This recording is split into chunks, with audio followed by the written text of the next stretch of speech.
అరుణాచల క్షేత్రంలో అత్యంత ప్రధానమైనది ఇది అని అడిగాడు గౌతమ మహర్షి పరమశివుడు.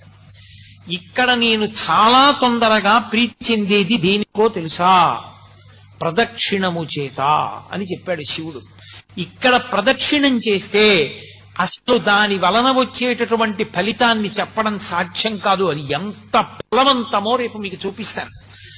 అరుణాచల గిరి ప్రదక్షిణం అంత గొప్పది. కామకోటి పీఠాధిపతులైన పరమాచార్య స్వామి తరచుగా చెప్తుండేవారు, వెళ్ళి అరుణాచలానికి ప్రదక్షిణం చెయ్యండి అంటుండేవారు. ఏదో ఒళ్ళు పెద్దదైపోయింది, బరువు ఎక్కువైపోయింది, ఏం చేయమంటారని అడిగితే ఒక ఆయన, అరుణాచలంలో 15 రోజులు ఉండి రోజు గిరి ప్రదక్షిణం చెయ్యి, ఆరోగ్యానికి ఆరోగ్యం కుదురుతుంది, బరువు తగ్గుతుంది, ఈశ్వరానుగ్రహం కలుగుతుందని చెప్తుండేవారు. అంత గొప్పది గిరి ప్రదక్షిణం. రెండవది అరుణాచల జ్యోతి.